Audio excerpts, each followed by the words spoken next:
Happy Friday. Happy day. Ooh, happy day of Venus to everybody. I am Adina. You guys, welcome to Beyond the Veil. I'm not expecting too many of you guys to be here because it's 10 a.m. I know most of you guys at work, and this is not a reading video. This is a follow up in regards to a group ceremony that I announced in my last live. For those of you who have wondered here, who are not a regular here on my channel, I am a medium. So if that is not your thing, go ahead and leave in grace and peace and blessings. So moving forward, a lot of you guys have inquired about what the butterfly ceremony is and more details about it. Good morning, loving Lisa. I didn't think anyone would be here. Um, and so I want to explain to you guys what it is and shout out to all my regular clients who have already reached out to participate. The butterfly ceremony is a new service that I will be adding to my menu, but it arose from a few consultations. It started out with a consultation with a Busted Baby, one of my loyal clients, and I was listening to her speak and talk about, what was going on with her. And as she was talking, in my mind, in my spirit, I heard, "Bring my children to me." And I kept hearing it very loud and clear in my spirit. And so I was listening, and so I did the consultation. I looked into it, and then she ended up asking me, "So do you think I need a healing ceremony?" And I quickly, without even thinking, said, "Hi, Jeremiah. Good morning. Hi, Reynaldo. Good morning." Excuse my voice. I just came back from the gym and I'm getting ready to head back out. I have a lot to do today. But um, I said, before I could even think, I said, "No, there's another ceremony that you need." I hope that you guys are having an amazing Friday. God bless you all. It's morning, so you guys still have a full day ahead. I speak blessings into your day. I speak money and coin, gifts, tips, promotions, bonuses, compliments, favor, peace, even with strangers. I speak all of those good things into all of you on this Friday, this day of Venus. So I told her, "No, I think there's another ceremony that you need." And I said, "And actually, I've never done it before, but this is how I think it needs to be done." And then I explained why. And the why was, after I kept hearing, "Bring my children to me," and I listened to her situation, she felt like she was at this crossroad or a brick wall. She was just like, what should I do? Because I'm feeling kind of stagnant. So, since I've been working with her for a long period of time, I have I have a perspective of her progress in life. Just as being, "Hello, East Speed TV, happy Friday, and God bless you." Just from the first time I ever spoke to her and some of the things that she was dealing with, some of her, the state of her being from the first time I spoke to her until all the way now, I was like, "Listen, I kind of had to give her a progress report about her growth, because sometimes people feel stagnant because you don't know how much you've grown. You haven't realized how much you've grown because growth happens so slow, and it happens, almost." in a way where you can't see it as it's happening until, you know, a year or two later, you're in a situation where you've outgrown everything about the current situation you're in and you don't know why you're stuck. You think everything's wrong, but really you just need to shift your identity into the new you, the level you're into now. Good morning, DeFranco. Happy Friday. God bless you. I was just explaining the butterfly ceremony. Not even going to be here long. Um, so sometimes it's not even, hey Trina, look at all my blessed babies. Good morning. I'm explaining the butterfly ceremony. So I'm just gonna keep going so that I can do this, send you guys off with love and blessings and peace throughout your day, and go handle my day because I have a gala to attend tonight and errands to run before. Thank you for just joining, Fox. God bless you. So, you know, instead of, you know, trying to figure out what service she needed, like, do I need healing? Do I need this? Do I need a blockbuster? I said, no. Actually, there's something else that you need to do because it's not that you have all these obstacles against you. It's just that you're in a state of decay when you have grown and evolved. And I don't think she had noticed until I start calling out. You know, I was like, remember when we first talked, when you first came to me for a consultation, where you were and what you were dealing with and the struggles you had. And look at where you are now. Look at the struggles you have now. They're not even the same struggles, are they, honey? New levels, new devils. And sometimes people take on new devils because they haven't realized that they're on a new level. And that is um, kind of what this was born from. It's kind of why I heard when she first started talking, bring my children to me. So I was like, I actually have in my mind a ceremony that I'm coming up with on the moment. And I was describing, you know, the ingredients I would use and what I would do and how I would do it and why I would do it. So she was like, okay, bet. So I told her I'm going to do it on, it has to be done on a Friday on a day of Venus because it, thank you for saying I look like Snoop Dogg, Parth. Um, anyways, and so we talked about it. And that was that. So the next day I had a consultation with another longtime client. And this is a client that I love, love, love, love, love. And she didn't have the same scenario, but it was the same. Hi, Miko. This is not a regular live. I'm explaining the butterfly ceremony, group ceremony that I'm getting ready to do. Thank you, new subscriber. Just for the people who heard me announce it on my last live and were inquiring about it. And because it is a new ceremony, I wanted to explain why it's being done. So the next day, I had a consultation, and you guys can start over if you're just joining now and want to hear it from the beginning.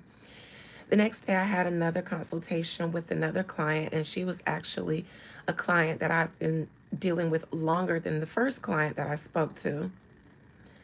God bless you, Miko.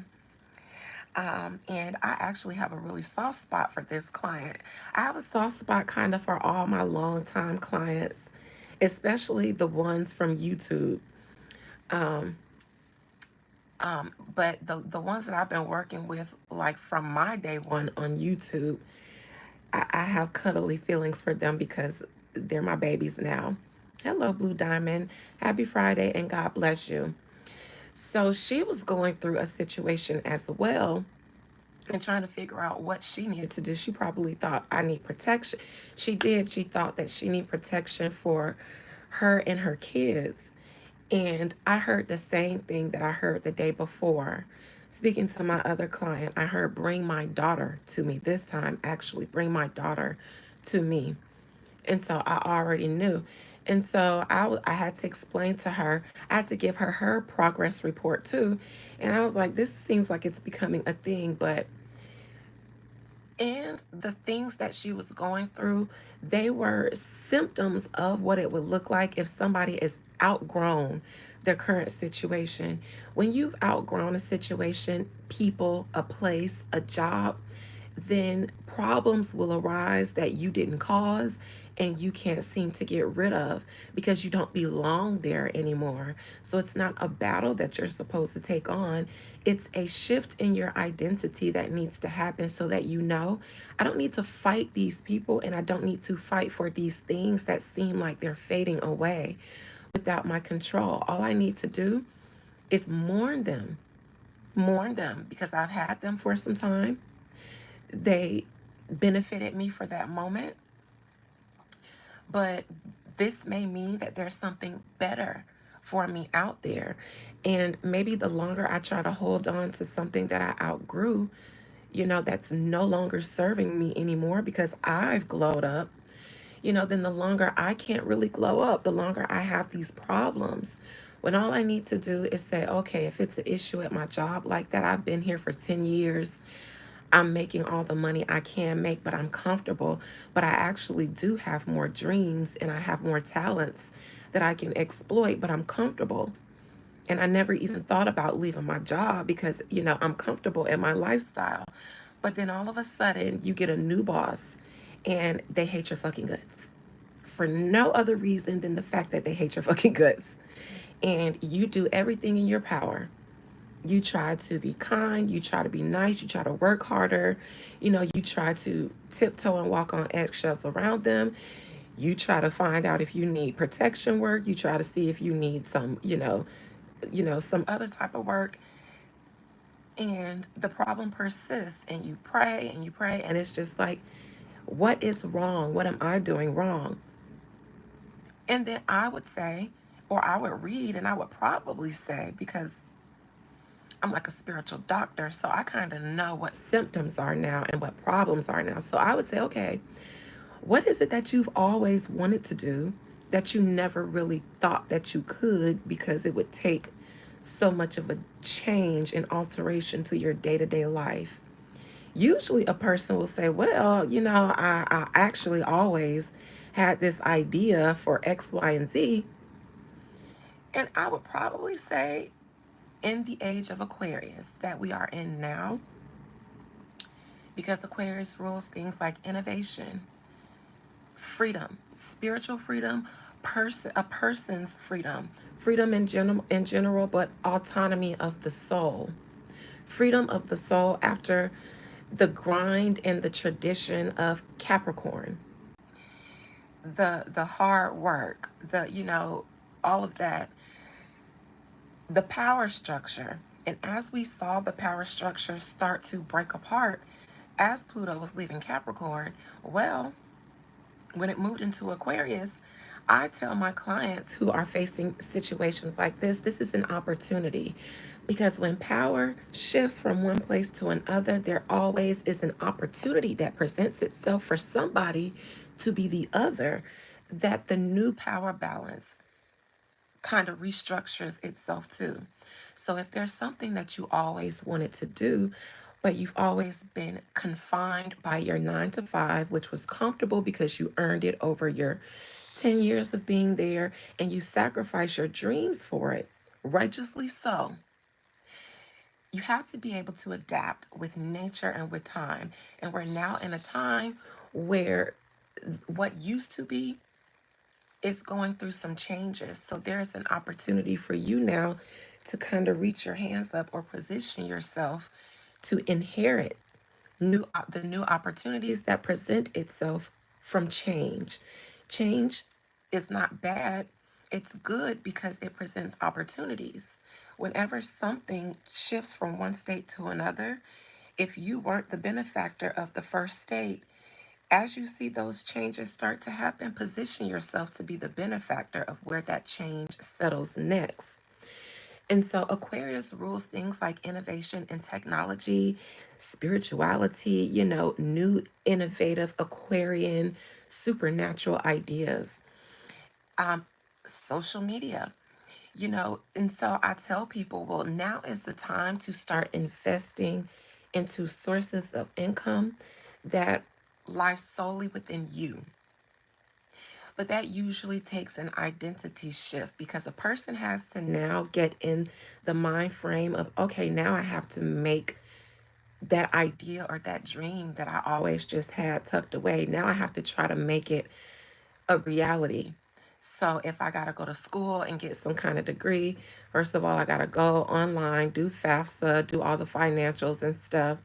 I got to figure out how that is going to work into my schedule as it exists now. And so you have to go from a mind state of somebody who, was a program manager to somebody who's now a program manager and a student, getting ready to be whatever you're getting ready to become. That's a shift of an identity that you have to take on so that you can take on this new level you are trying to manifest or acquire. And the shift sometimes is hard, and sometimes a lot of people or a lot of dreams die in the process. Thank you, my beautiful Kendrick. In the process of trying to make crystallize that idea. When you sit down with your pen and your pad and you're like, okay, I got the kids, they got this stuff going on. I got to be to work from this time, and then I have other things that I am invested in and out throughout my day. Where am I going to fit, a new course or a new class into my schedule? A lot of people just feel like maybe this means that it's not meant for me to do. I see a lot of people. My mother is a victim of that, and now she's at the age where now she just got to make the best of the her choices and what she did acquire. Um, but a lot of dreams die in the process of trying to actualize them and trying to kind of make yourself uncomfortable so that you can make a sacrifice, a momentary sacrifice for something that will take you to another level to where you don't have to just be comfortable anymore. Now you can thrive. And so that is where the transformation actually is, where we have to learn that we are, from the moment that we are born, the only thing that we're guaranteed to do is die. And whether we notice it or not, as we live, we go through deaths every time we have to take a shift from one level to the next because we mourn our old friend. Think about when you graduate high school. It's bittersweet because you and all your friends that you've had from childhood, you guys are all going out into the world to do your own thing, and you don't even know if you guys' relationships are going to carry on into your future, but you hope and you pray that they do because you're comfortable. That's all you know is your friends. But the thing that you don't know when you're 18, that you kind of think is that most of these friends you probably won't have. Some of them you will, but most of them you won't. And you will mourn the loss of them. Some of them will just drift away. Some of them, you guys will outgrow each other. They may still kind of be, stuck in the same place, in the same town. You may have moved up. Conflicts can arise from there when you try to maintain relationships. They could become jealous. You guys might not have anything in common anymore. And every time you do try to hang out, it just feels weird because you're used to hanging out with your college friends who all are talking about certain conversations that your old childhood neighborhood friends aren't. And even though you go back home to visit and you guys try to maintain that friendship, it's just weird because they want to, go to the club and be that same old person. And you still might have it in you to do that, but you now do it a little different because you've been exposed to a different type of people now that you guys have different things in common with. And so trying to hold on to that outgrowth sometimes creates conflict and more problems. Say you guys fall out because of something. They think you acting funny when really you're just trying to make yourself comfortable being on their level when you're not on their level anymore. And they see it as you being weird and funny and you're not. And it may come off that way because energy is readable. All of us have the ability to sense things, but it may not be the way we perceive, even though we feel the energy there. And so conflicts can arise when all you had to do is understand, when I go home, I can, stop by their house. Hey, girl. Hey, dude, dap it up. Boom, boom, boom. Y'all go get something to eat, you know. And then, when they be like, let's go, pop a pill like we used to do back in the 10th grade, and we gonna go back at Mike House in the Trap like we used to do. Happy Friday, Jasmine. And you're like, yeah, I actually don't even do that anymore. And they're like, what you mean you don't do that anymore? Why are you acting funny? When all you had to do was just keep it real cute. But, create some boundaries and compartmentalize your friends if you want to try to hold on to them, but compartmentalize it so that you know that you acknowledge that you've outgrown them and you can't take them with you into certain personal spaces that you feel comfortable in, even if it's like hanging out. You may feel comfortable hanging out with your college friends because when y'all hang out, y'all don't pop pills, y'all don't go to the trap, y'all go to the club, y'all get a section, y'all be cute, y'all have certain more standards because y'all gotta go to class and y'all got careers to work towards, so y'all can't really be caught up. And you like that because that's what you have in common now. And it's no issue, no problem with people who do. You just now feel like you can't. And so that's how staying in, that's just an example of what it looks like when people don't recognize one of the many deaths that we go through in life. And since the only thing that we're guaranteed from the time that we're born is change, death, and taxes, then we have to look at life not in a YOLO sense, but we have to look at it as a training school. If we in the mundane world go to school all throughout our life to learn how to be functioning adults, then on a spiritual or a higher level, then we come here to earth to learn how to be higher vibrational or higher evolved human beings. And we will come back until we learn and evolve out of the need for this grade school, this experience here. And we kind of get caught up because we don't understand that while we're holding on to temporal things, instead of allowing ourselves to change or evolve with change and time, we don't learn the valuable lessons in life. If we remember that we're going to die someday, and if we know that we graduate, so that's a little mini death because we mourn the life that we used to live. We have to leave our family behind. We're afraid of what's on the other side because we've never lived from our parents. So we're scared a little. We're a little bit excited, It seemed to come quickly, graduation. Once it gets there, you got to mourn the friends that you left behind. But you don't die. It's not the end. Even though you're scared, you actually go to college and you may make some mistakes, but there's a new experience that comes, the young adult experience. And then from your 20s on up to, your early 30s, your late 20s and early 30s, around your Saturn return at 27, you go through another one. You go through another major one where Saturn returns to its natal position and then it tries to align, it tries to grow you up. It tries to grow you up. So if you think you've grown at 18, wait till you turn 27 and you go through that Saturn return. And Saturn is a long lasting. So the longer it takes for Saturn to grow you up and realign you with where you need to be as a new adult, a grown adult, the longer you try to stay on the path that you were on, fresh out of high school, because you're still a little green and naive to life a little bit, even, graduate from high school, graduate from college, get married, do everything that society tells you to do, but you don't leave space for nature, your nature, change, someone else's nature. You get married, everything's great until you and your spouse both hit your Saturn return. And stuff like that'll happen. It happened for me. My marriage started to decline. It absolutely did. I left my first HR job, started a business.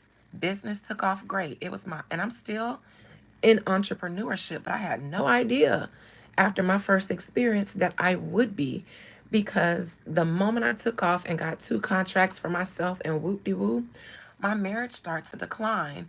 And so that hurt my business because it's my first time in business. I'd never done this before, and a lot of my personal finances were tied into it. And so as my marriage started to decline, I couldn't really focus on business. And that shit happened fast. Almost immediately as I started my business, my husband started to, you know, he used to say that I was a little bit intimidating because our conversations changed. My mindset changed. I'm running a business now, so I'm out, throughout the day having meetings with the city because I was a corporate event planner. And the first thing I did was try to have a movie under the stars for City of Oakland Park in Broward County. And I made a proposal. I approached the city. I offered to foot half of the bill. I got some vendors that I had good relationships with to sponsor. Boom, done. So, I took off great, but then I wasn't prepared for how life set in because I was growing. My husband was not. And he had a dream, but he was comfortable working for the school board. We talked about his dream, and I was like, boom, say less. This is what you got to do it. I'll do it. I'll handle all the, filing the paperwork with the state for your LLC. I'll get your EIN settled. I'll go get your bank account. Da da da da da. And he kind of just got stuck. And I didn't think anything of it at the time. I was just like, well, that's okay, babe. I got us because I'm going to get rich and I'm going to retire you. And I'm a big mama going to take care of you. I don't even worry about it. All I need you to do is take care of me. And I'm going to make this money on. I sure did. I said, don't worry, babe. I'm going to retire us because I already know I'm going to outgrind most people around me, especially my husband. He liked working for the school board. He liked being a mechanic. He liked Lauderdale. He liked his neighborhood. And I was okay with it too, at least I thought, until I start to grow. And I thought that we were going to grow together, but we didn't. He started, finding interest in one of the bus drivers who who buses that he fixed on at the school board. And so, and I still tried to hold on. Now, I didn't know I wasn't supposed to because I was married. So I thought I was doing what I was supposed to by doing every single thing I could, including sacrifice. I turned up a job oppor- I turned down a job opportunity in Germany. Um, then I took it. I turned down a job opportunity in Mexico, and I actually ended up kind of regretting that. But then life taught me not to regret it. But that was in me holding on to something that I actually was outgrowing because those were great opportunities. But I turned them down because I was like, I'm not going to be able to see my husband for 18 months. And we didn't even have kids. So I should have been like, well, I'll be able to afford to fly him over as much as I want. And that'll be a great opportunity for him. He didn't want me to go, so I didn't go. And I didn't resent him. But later on, I was like, I actually wish that I had a man that was like, you mean to tell me your boss gonna fly me over as much as you need, as much as we need? Like, even if it's once a month, even if it's once a month for a whole weekend, every month, he gonna do it? I was like, he said he gonna do it. It's on paper. He gonna do it. But he was like, I can't be without my wife, or I ain't trying to go on no plane ride over there. You know how long that plane ride is? I ain't trying to get on no plane for that long, man. Ain't no black people over there, man. Well, what I'm gonna eat, man? They ain't got no snacks, man. I ain't, you know, and I used to think, I wish I had someone that was like, say less. I'm trying to go over there and find out what them organic sausages be like. I'm trying to eat a sausage made straight from the shop. You know what I'm saying? I'm trying to get me a good homemade pretzel, a schnitzel.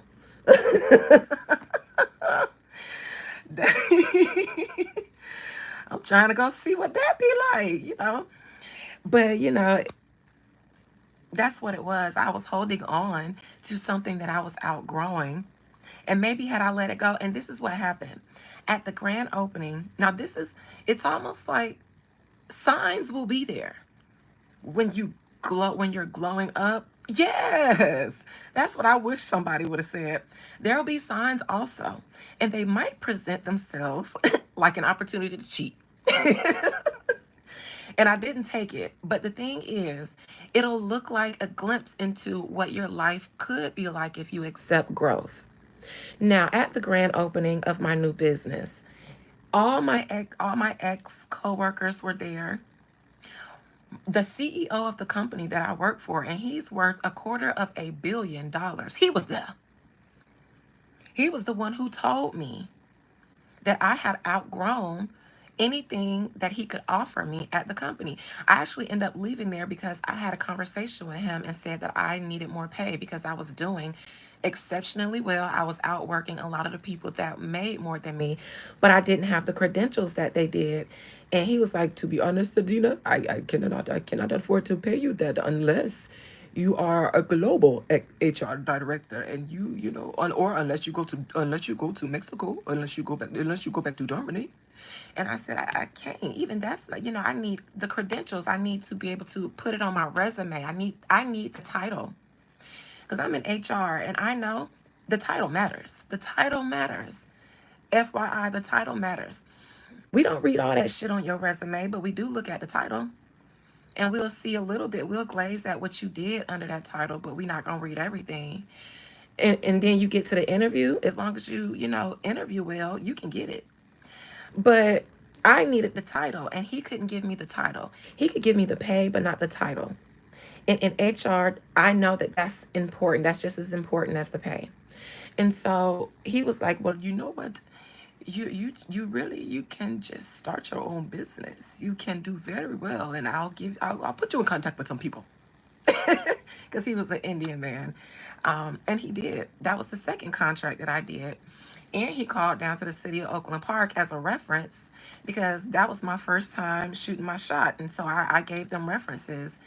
And he absolutely spoke to them. And I think that's what made them work with me. And because he contributed money and they didn't have to. So um, so at my grand opening, he was there. All the ex and all my ex coworkers were there. Everybody. I even got because it was a cute little rest, like a little I don't even want to call it a restaurant, like a lounge in downtown Fort Lauderdale. I forgot the name of it, but it had an inside part and it had an outside part, and it was like grassy.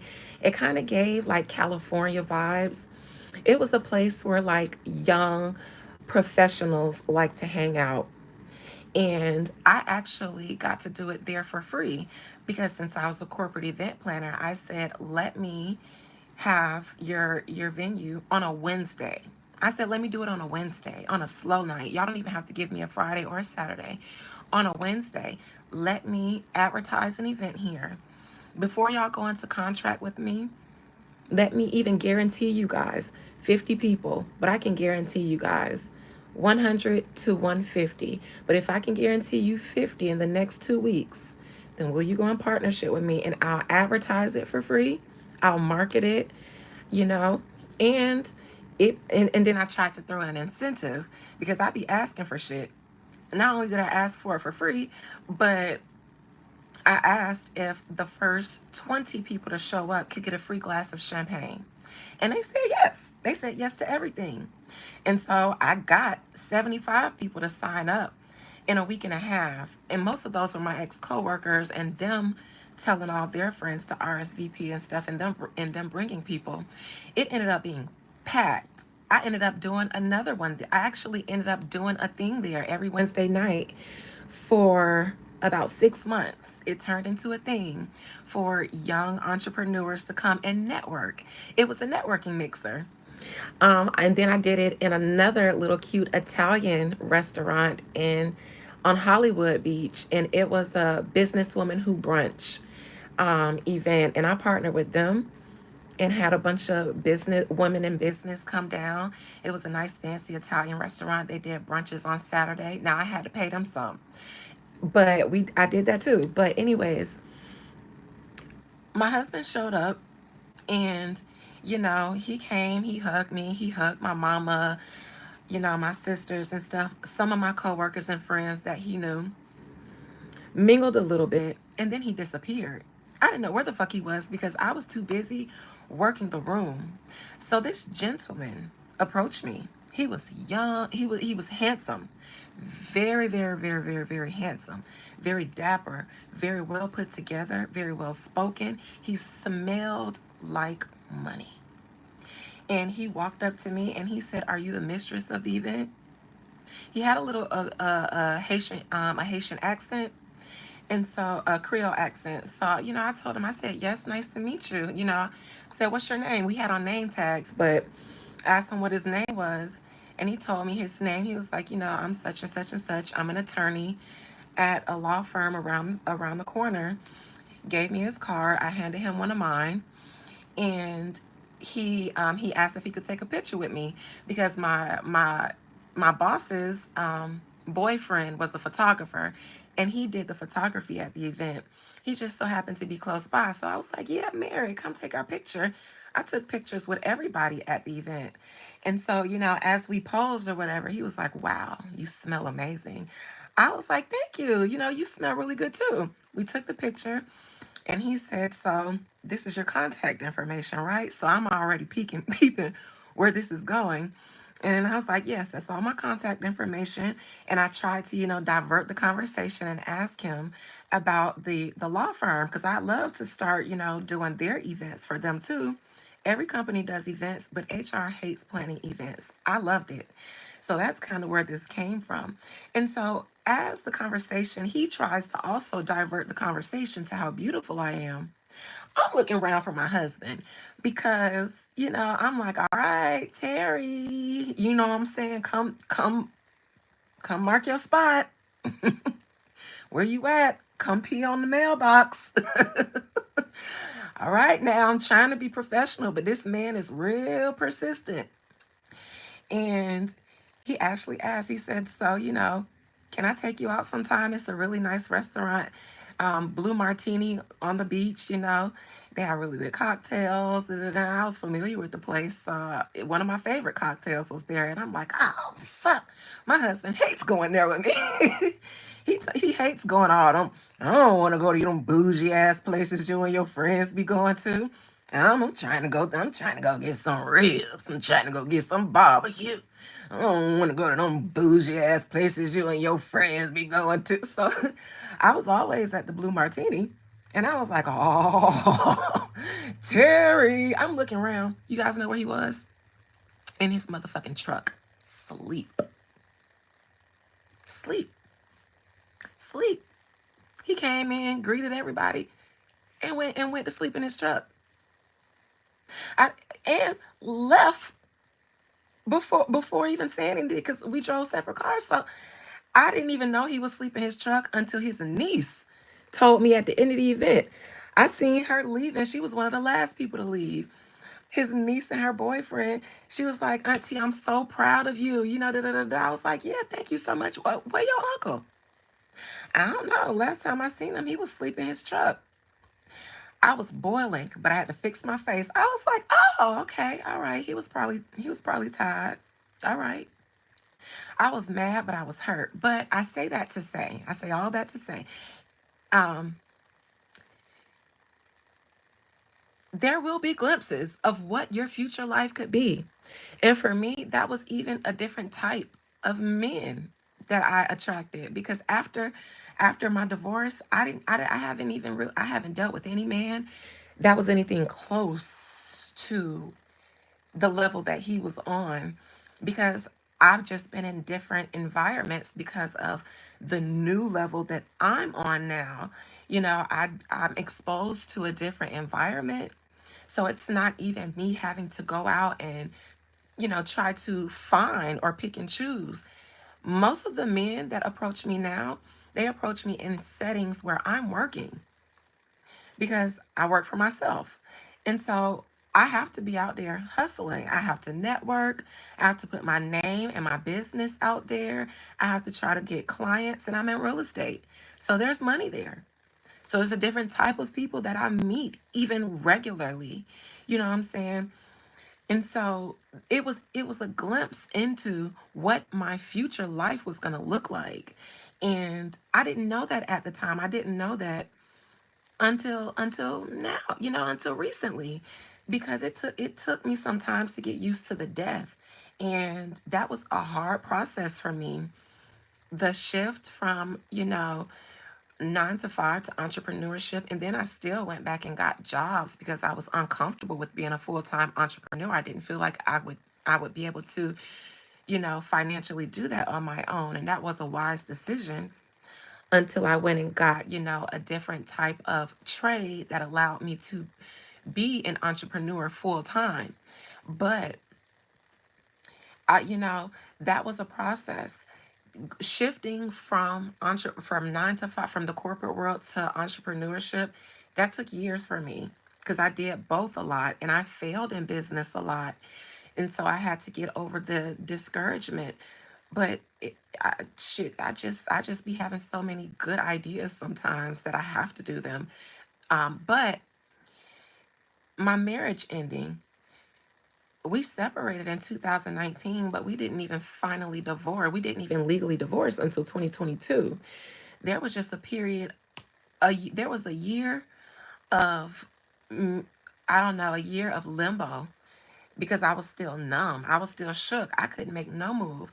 Then there was a year of him trying to, when I was ready, there was like a year of him trying to stall the process. So even the divorce took some time. So that transition from my old life, because we were together from, 18 and 19 to 31 and 32.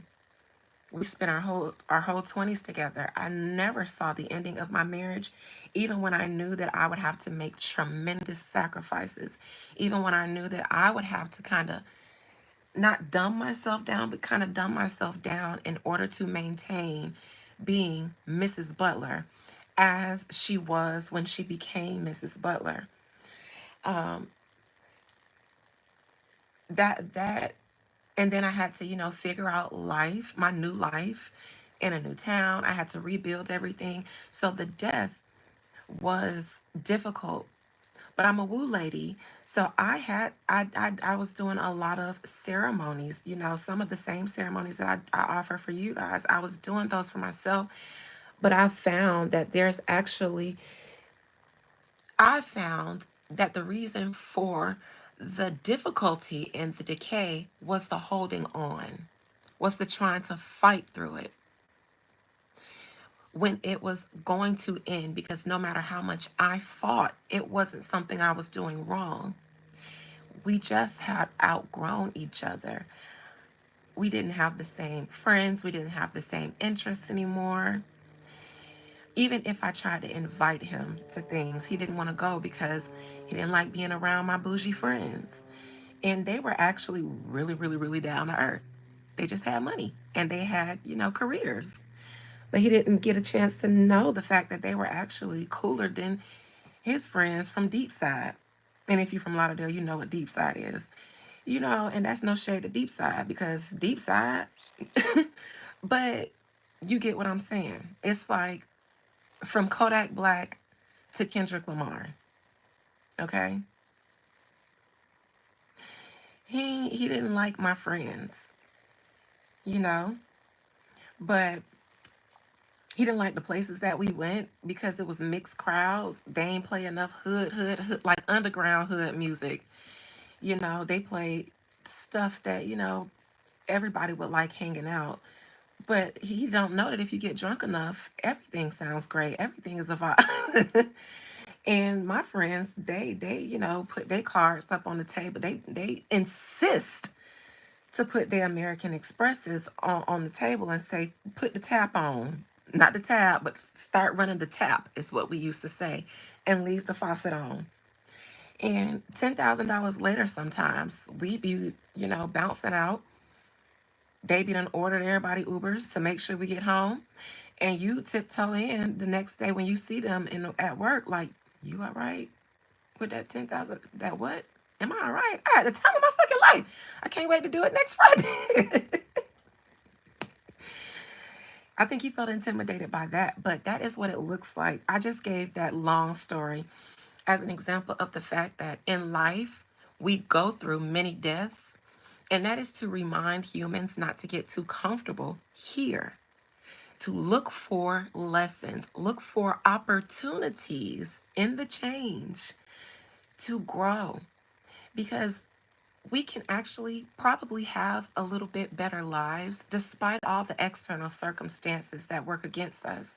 We could have better lives if we didn't fight so hard for things that we've outgrown because we're afraid of what's on the other side.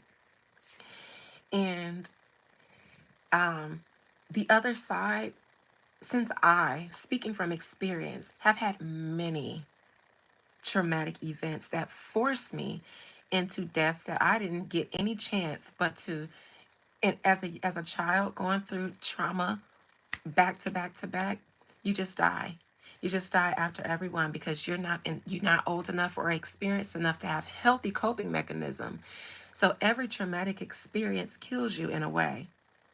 And what, as an adult, you could take and use as an opportunity to grow from and earn resilience from as a child, it impacts you, and you don't get to grow into the best version of yourself that you might have chose to had you had the opportunity to accept the events that were happening.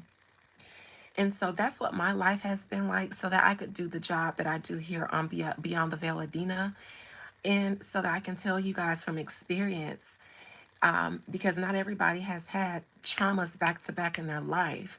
I have, and each of them, whether I knew it or not, impacted me in a way that whether I grew from them then, I have now. Because I've done a lot of deep cleaning within myself. My life has been a whole experience of shadow work. If I didn't live doing shadow work, I would not be here in front of you guys. I promise you. I promise I wouldn't be here. So for me, my whole life has been shadow work, and this is a part of my purpose. Because if not for being able to get up in front of you guys and encourage you through my own experience, not even being a medium, not even being a woo lady, but experience working through this shit and doing the work so that just so that I can survive, because doing the work wasn't just cute for me or something that I chose to once I became enlightened. That was survival for me. And so my purpose is being here, doing the things that I do, not just the readings that entertain you, but presenting ceremonies like the butterfly ceremony, because I have a deeper understanding of the significance of it. So we call it the butterfly ceremony because as I was encountering a lot of my clients who seemed to have grown tremendously, there were several of them that I spoke to in a succession of 3 or 4 days, and all of their problems, while not the same circumstances, boiled down to the same thing. They had outgrown, they have grown up, and I acknowledge it every time I have a consultation with them, because everything they come to me about as we've been working with each other has changed. It's new levels and new devils, and so I can see it. And sometimes I grin, as they're telling me what their problems are. I don't let them hear me grinning, but I'm just like, that's the shit I'm talking about, because I see these as new devils due to new levels. And I've been helping them fight through it until my clients came to me and was just like, what do I need? Healing, protection, this. And before I could even get to offering any of those things, that's when the mother, the divine mother, as I heard her, came in and say, bring my children to me. Bring my children to me, is what I heard the first day. The next day with the other girl, bring my daughter to me. The next day, bring her to me. And so I said, okay, all right, you girls, you guys are way beyond these people, these circumstances, and fighting them head on the way we usually do is no longer useful, because the fighting is going to be in vain. Let me prepare you for your transition. In my mind, as I was talking to them, I was seeing an ancient Egyptian burial ritual. In my mind, I saw a pharaoh and a queen laying on the table in a tomb somewhere of probably a pyramid. And there were priests and doctors and scientists, which are all considered magi in those days, performing certain rituals over them, literal rituals. There were women priests who had censers, and they were blowing incense over the bodies. And there were other women who were bathing them, washing their heads. And I saw in the water, I saw milk, and I saw honey, I saw roses and all kinds of other flowers and herbs. And they were wiping the body down with this mixture. And then they patted it dry. And then they anointed the head with oil. And as they were doing this, there were other priests who were chanting. And then there were other priests who were doing other certain things in order to prepare the royal for their journey through the underworld, not into the underworld, but through the underworld. The point was to go through the underworld as somebody with esteem, nobility, and royalty, somebody who was illuminated and aware of their divine inheritance and rights and authorities, because those kings and pharaohs and queens were, because they were advised by spiritual consultants that made them aware of not just their human nature, but their spiritual nature and what would happen as their spirits left their bodies, and that it wasn't the end. So they were prepared for the journey, but their bodies were being prepared to be entombed because it also had a ceremonial significance. They weren't just preparing the body, they were preparing the spirit. And so that's the vision that my spirits gave me. And then, furthermore, after I think the third consultation, they gave me another vision. And it just came out as I was explaining this ceremony to my client. And I said, the caterpillar is born a caterpillar, and all it knows is its existence as a caterpillar. All it knows is squirming around on the ground. It knows what the world looks like from on the base bottom level, where it looks up to everything. And do you ever wonder if it envies everything that can walk above it, everything that can fly? The fact that it can't reach up and grab a flower, it has to crawl up it and hope it doesn't get plucked off or fall off or something, as it's ducking and dodging our feet and kids when they want to go and purposely step on them. Do you think that they know that their existence is probably it's going to be very short and not meaningful like others are? It knows it has a purpose, but do you ever think it thinks that it's going to be anything else other than a caterpillar? Because how would it? How would it know anything other than its existence? Then one day it forms a chrysalis, I think that's what it calls. And all it knows is that it's naturally decaying. Its nature, I have written a book, but I haven't done anything with it because I just wasn't ready yet. But it was using my birth chart and the birth chart of my mother and her siblings and their parents, my maternal grandparents, to explain certain generational things in birth charts and how they can be seen. I use my family as an example, because I did the research. I pulled everybody's charts one day to see what was passed down to me, since I inherited all of the spiritual gifts that were scattered around the family. And I came up with very interesting theories and not coincidences, but similarities in our charts in significant places. So I did start writing that. I think I have a chapter or two to finish, but the research took a backseat because I got overwhelmed with this, actually. Nevertheless, All the caterpillar knows is that it is preparing to die, and it has to form its tomb. And I don't know that it knows that, but my spirits were telling me this. And so I believe it, that all it knows is that it is forming its tomb. And it goes in there, but the caterpillar is not destroyed. It doesn't just turn to ashes inside that chrysalis. I believe that's what it's called. It transforms into something else.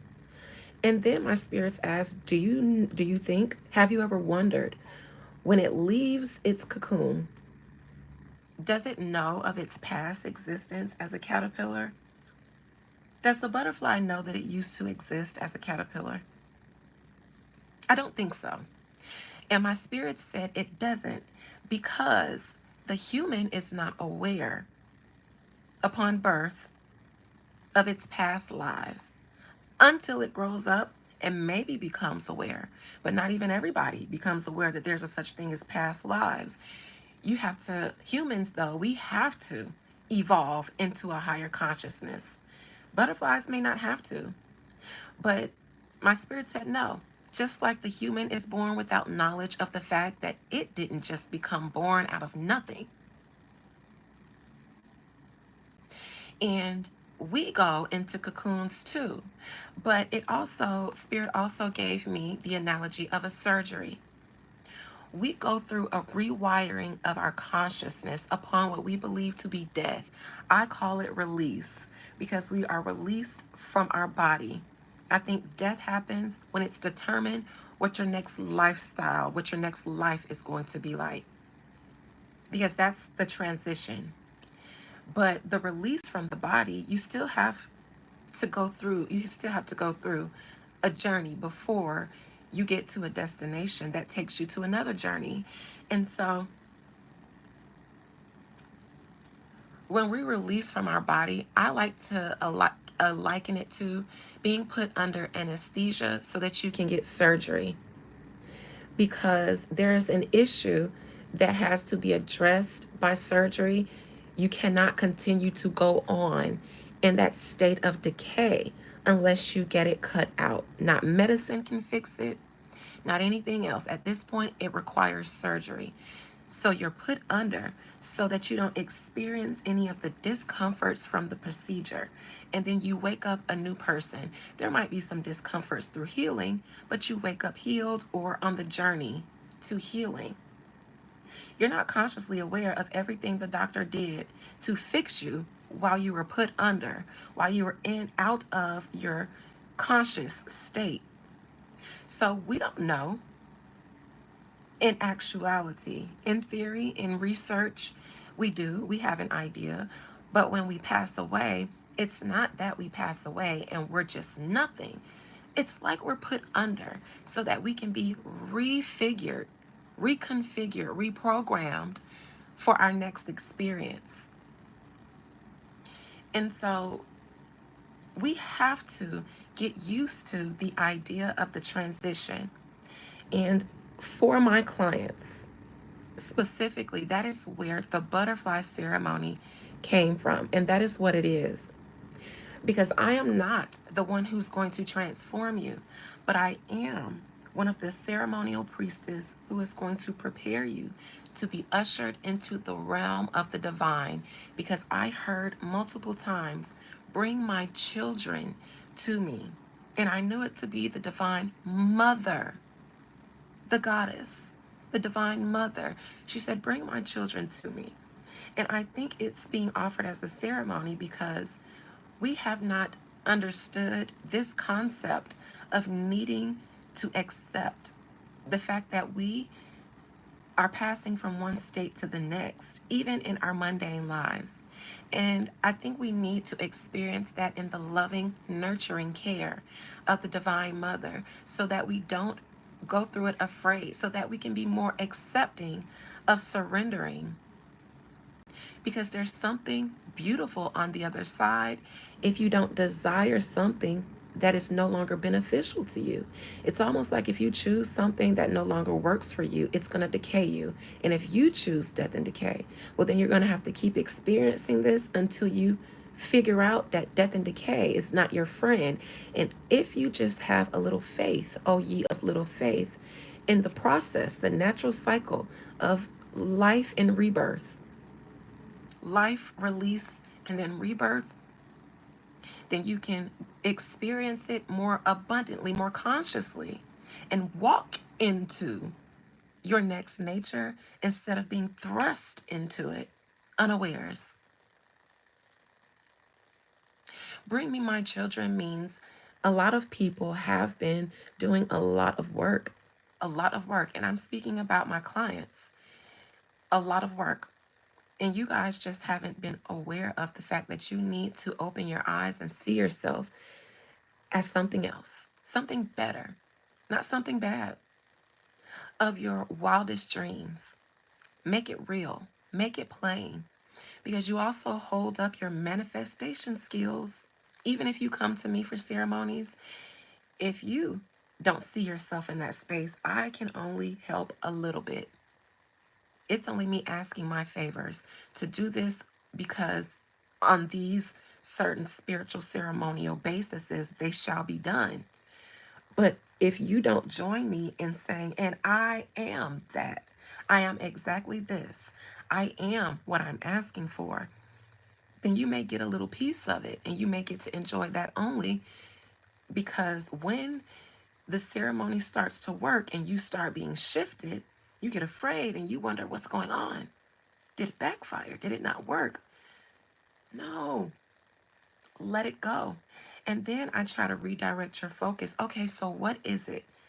And if you don't know what is it that you want to do, because not everybody knows what they want to do in life, and a lot of people ask me to help them see what their purpose is.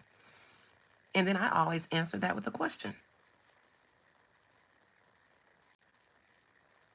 What do you want to do? In your wildest dreams, take away all the things that you've learned about life that makes it unrealistic. Even if you have to go back to your childhood, what was that? You usually say something. You usually say something. And if you don't know, then I'll say, okay, well, then what do you want to become? Who do you want to become?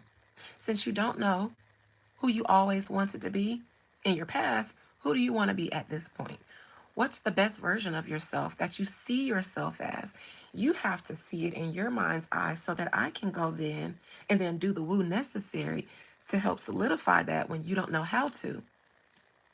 The Divine Mother is saying it's time for you guys to elevate now. You guys were on training wheels. It's time for big dog bicycles, because you're not on the same level that you're on anymore. You can now see yourself in more places if you are unafraid to not see yourself where you are right now. And so when I was speaking to my spirits about it and reading on the ceremony and asking, should I, they were saying you are not doing woo in this sense.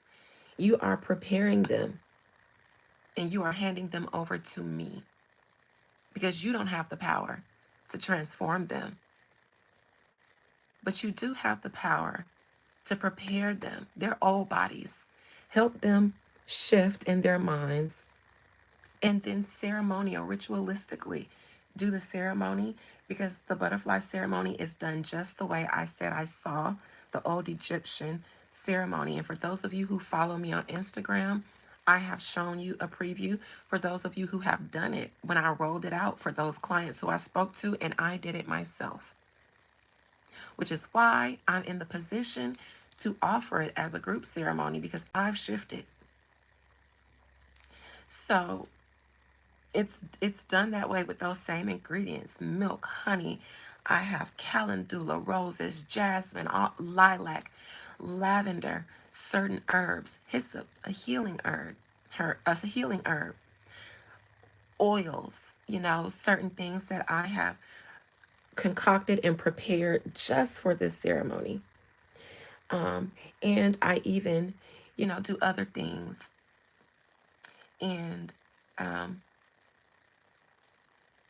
but that is what the ceremony is. That is the reason for the butterfly ceremony.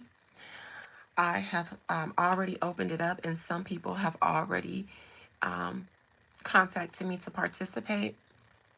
I did say that this isn't an open invitation. I did want you to reach out and allow me to pull one card for you to see if this is the ceremony for you, because I don't want to thrust everybody into this just for the sake of offering a group ceremony if you're not prepared to be offered up to the Divine Mother, surrendered to the Divine, so that she can nurture you and teach you whatever she's going to teach you, because I usher you in, I cleanse you, anoint you, to kind of prepare you to enter into a holy space. And then I let the divine take over. And how that experience manifests for you, it's different for everybody. I've gotten different feedback from the other participants, and my experience is just what I've just shown you. And the fact that I'm opening it up now, it's because I'm ready. I've tried it out on myself and others. And I usually do that before I roll out any ceremony to see what the benefits are, to see how it works, because I don't handle you guys lightly. So I am my crash dummy, even before you guys are. Um, and um, and so I just ask that if you would like to participate, it is the same price as every group ceremony. It is a different price when it is a personal ceremony. So even if you don't catch the group ceremony, you're going to have to catch it as a personal ceremony, and I will update my price list accordingly. But all my group ceremonies are $50 no matter what the price is when you get them individually, and it will be $240 individually. So I just ask that you guys, if you want to participate and you are a return client, that means you have my number.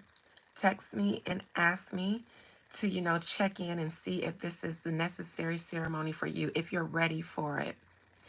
And if not, I'll just explain, there's not this, but if you want to, work your way up to something like this, because you still may have some lessons to learn or some work to do, then I recommend this. I'm sorry, somebody's texting me about the ceremony and I just got distracted. But for the most part, everybody that's not that's contacting me, nobody's been turned down. What happens is I pull a card and I actually get it comes out like a progress report. For any of you in the chat who have joined, it when I pull the card, it's like it's like it starts out like you've been doing XYZ. It's like a mini consultation. You've been doing XYZ, da da da da da da da da da. Participate, and then there's a condition. Participate, but be prepared to, let go of something. Be prepared to shift your mindset. Be prepared. So it's like come in, but come in aware that this is a shift in some way. So nobody's been turned down, but you guys have been told where you are, what you've been doing to get you here, and you've been told to enter in, but be aware that a shift is taking place. And so I like that. And even though I don't think anybody will be turned down, I still want you guys to reach out. And if you don't have my contact, email me at Beyond the Veil Adina. I'll put it in the description of this live. BeyondTheVeilAdina@gmail.com. And I will pull one for you, and I will see what the spirits say. And then it's up to you if you want to enter. Um, Based on what spirit says, participate, but be prepared to do this. And if it's something that you're not prepared for, then there's still some work that you have to do in that area. And then you choose, because either way it goes, if they say be prepared and you say fuck it, I'm gonna just do it whether I'm prepared or not, it's gonna happen. But just know that there's something on the other side better. And that's why I think it's time for humanity, and for as far as humanity goes, for the people who are aware of my message today, it's time for us to be aware of nature, of our nature. It's time for us to no longer struggle and get caught up in not evolving. And once we learn to surrender throughout life to changes, we're all the more better when change happens, because we will seek out an opportunity and it will always be there.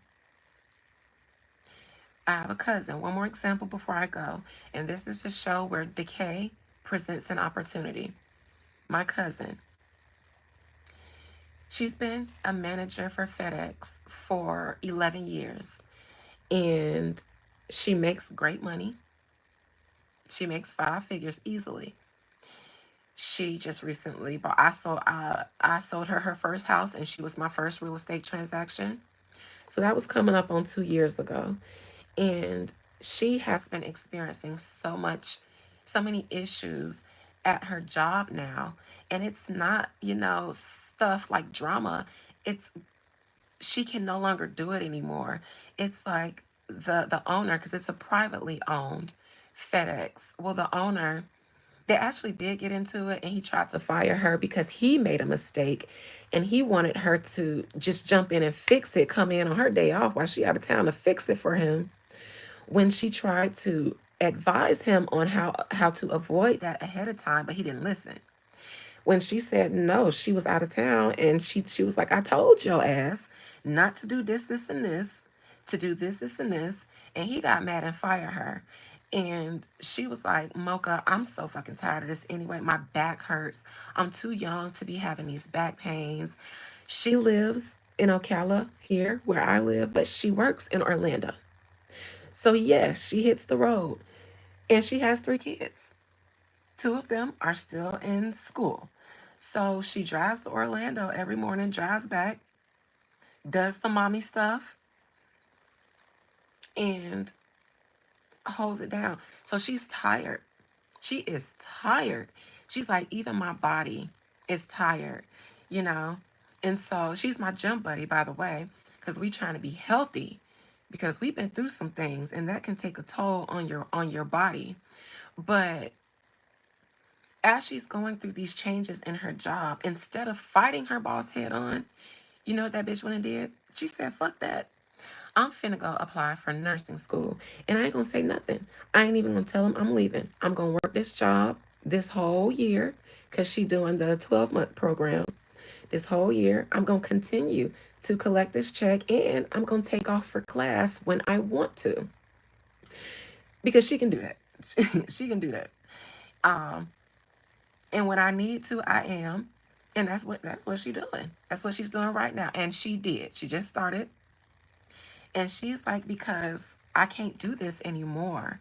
And that was showing that she's outgrown that. Her body was, she a girl. And she's a mother of 3. And she's in her 30s. She's getting older. She can't be throwing boxes. She can't be lifting boxes, and she's the manager, so she in charge of the boys and the girls. She got to set the example and step in when everybody call off and do all of that. So she is literally tired. It's been taking a toll on her body, but she acknowledged that time was up. You held it down for 15 years. You know, excellent. And she did it because she doesn't have a degree to back up the position, but she worked her way into it. So that's why she was willing to stay so long, because she's like, nobody else is going to pay me this without a degree. So what did she do? Signed up for nursing school. And in 12 months, we'll be popping bottles, and she'll be making the money that she deserves. And she's going to be a great nurse because she has the patience for it. And she's a Virgo. So she's attentive enough. And she's had health issues on her own. So she knows all the, between me and her, we know all the remedies for everything. And the thing, she helped me through my cancer scare because she's had biopsies. She's younger than me. She's had a biopsy before I did. So when I was going through my cancer scare, I called her, and she got me through it.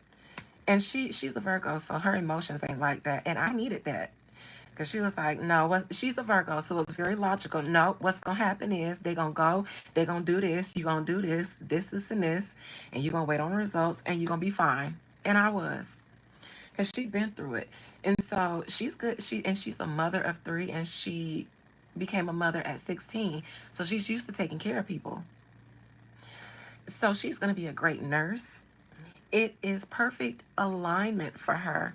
And nursing, the industry of nursing, falls under the rulership of Virgo. Fun fact. In my book of rulerships, that's where I saw nursing, under Virgo. So she's literally made for it, and she's in natural alignment with the shift that's happening. Had she kept trying to stay at FedEx because she felt like, I don't have a degree, instead of saying, let me get it, let me prepare myself to walk into the next level instead of being thrust into it and suffer, her boss might have gotten a replacement for her ass, because yes, she kind of talks to him a certain way because they have a history, and he's not that smart. So she does run the business. He might own it, but she run it. She operates it. She makes it go. And he knows that. And I was telling her, Talia, he's going to want to take that power away from you, because that's his company. And he knows that if you decide to walk away one day, he's asked out. And that's why, and she knew that. So she knew that if that change happens without her being prepared, she's asked out. So no, she saw the signs occurring, and she went into the transition. She'll walk away on her own terms into something better.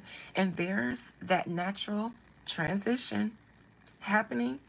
Instead of us decaying with it,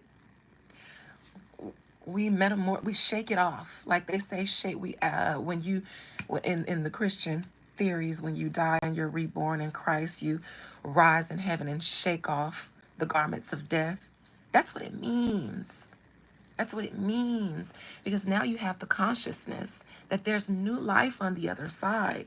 So you don't keep those death garments on. You just shake your way out of them and walk on down the pearly gates into your next journey. That's what that scripture means, by the way. She's in that consciousness now. She's been reborn, because she knows now, when I see some shit dying out, shift. Prepare for the shift. That's what it means. And Spirit has been saying, humanity as a whole, they're trying to make you guys obsolete. They're trying to make my children obsolete with artificial intelligence. They're trying to dumb you down so that they can replace my babies with artificial intelligence. They tried to do it with the millennials by taking all the good programs out of school. Home ec. I went to all those, but home ec, agriculture, technology, where they taught us CAD and stuff like that. All the arts. I had that. I had to take the baby home. I did all of those, but my sisters didn't, and they're only about a year and a half, 2 years behind me. It was already gone by then. Because making us well-rounded and well-rounded so that we can be productive citizens, not just labor horses, but well-rounded productive citizens. We were the last generation that they wanted to be that way. So they took those out of the school so that they can start the dumbing down, so that all you know how to do is work, work, work, and whatever we reprogram you to do. That came with the new technology age, and actually Gen Z, because you guys were born into a new reality. So now going into something like Chat GPT, because you may want to write something, but you may not know how to spell the words that you want to use. And this is no shade. This is me saying that this was the effort, and that is the result of a concerted effort, so that they could make you obsolete. And to this day, they are saying it now, that they predict that the human race will become obsolete to AI. So the mother is saying, my children are passing. They perish for lack of knowledge. They are perishing for lack of knowledge, because they don't even know that the battle against their natural evolution has already been well underway. And the only way To know how to counter that is to be able to see that in life where there is opportunity, where there is challenge, where even with the powers that be who put challenges in your way, there is an opportunity for you to be unchallenged. And most of my woo is founded on that. That is law. It is natural and spiritual law. And because I know the word, and I ain't just talking about that book, but I know the entire word, the truth, when I do my woo, I do it like a court case. I go to whatever natural law I find in whatever ancient manuscript I find it in, and I say, this is what the creators say. This is what they told us at the beginning of humanity. This is the everlasting gospel. So by this word, if the powers that be are doing this, then that is a crime against humanity. And now that I'm aware, now that I have studied the law and I'm aware, I am trying them. And if they don't show up, because they don't know now that I'm woke enough to try them in that way, whether they show up or not, if you're doing wrong, divine court, divine justice, based on this ancient law, this natural law that's supposed to be righteous throughout all belief systems. These people are doing this. And now that I'm aware, I say no more. And I also ask for reparations and I ask for punishment for the accused. I rest my case. And so far, I've been getting wins, honey. Because I've acknowledged already that when some shit is dying out, it may hurt, but look for where I might be headed next. And that's how people perish from lack of knowledge, because certain things happen to us, and instead of saying, you know what, how can I shapeshift around this? If I'm not powerful enough to fight the powers that be, how can I work around them? There's always a loophole, and man's law will tell you that. All you have to do is know the law, and you can win a case. You don't have to be righteous. You just have to know the law. And so my people perish from lack of knowledge means that we wouldn't have to be underneath AI today if we knew how to adapt to the changes like they do, because we're getting pummeled. Yeah, they wanna run technology for their benefit. Bet I'm gonna go get a degree in coding because they trying to take our jobs away. Bet technology on the horizon. I'm gonna go get a degree in coding. I'm gonna go get a certificate in cybersecurity. And look how well them people getting paid today. Collectively, we have to always be in that state. Always. We have to always be looking for the next best thing for us. And once you see it, if you don't know how to get it on your own, that's where woo comes in. Because we're not fully human. We also have spirits in us. So spirituality it's a tool. It's a resource. And it works. My entire life has been it.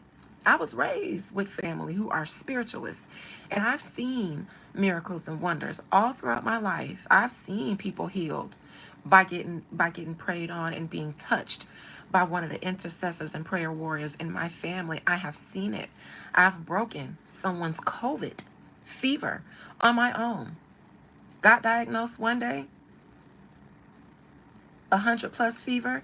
I came and laid my hands on. I even shared it as a short. It's still up. It's a short of me in my car saying that I was on my way to my friend because she was sick, and I grabbed my herb bag and I went right on over there. Natasha, for those of you who remember her, rest in not peace to that situation I transitioned out of. She had COVID. I went over there, masked up, strapped up, concocted her some of my COVID fighting herbs. I put my hands on her. I felt around for where it was in her body. And then I moved it out from where I felt it the most. I just worked it right on out. That bitch took her kids took her temperature the next day, normal as fuck. No more coughing, No more snotting. None of that kingdom. So I've seen it. I believe it. Once you get in the mind frame of shifting, if you don't know how to enact the next level, well, that's where you can say, all right, spirits, I see it. I'm there in my mind. Show me how to make it happen. Let's make it happen. Some of us don't get to the point where, all right, spirit, I see it. Let's make it happen. We be like, oh shit, everything around me is crumbling. I'm melting. And we melt. Instead of melting, let's say, okay, I accept your challenge. You'll always win. You'll always win. Even if you stumble, I won't even say fail. You'll always win. So this ceremony is me doing the burial rites of the pharaohs and the Egyptian kings and queens. I'm just going to ceremonially prepare you guys. And I'm going to say, Spirit, Divine Mother. I'm going to conjure her on down. I'm going to say, here you go. Here they go. They nice and clean, anointed. I even made a bath of milk, honey, and flowers for you. And the herbs that you like. I got the incense that you like. I got you an offering of this, and this. I did my spiritual dancey dance to get you up here. Here they go. You asked for them. I did my job. Here they go. And I step away. And then I let you guys tell me all about it. All about what that experience was like for you. So I did not expect to be here for almost 90 minutes. Oh my God. And I definitely got to go at 12:15. So that's the butterfly ceremony. Again, my email will be in the description of this video if you don't know it. BeyondTheVeil@gmail.com. And if you already have my contact, go ahead. If you feel led to do this, reach out. I'll pull a card and see what the mother has to say before giving you your ticket. Decide to take it or say I ain't ready yet, because what I might be leaving behind, I ain't ready yet. And you guys be blessed. Love y'all. Bye.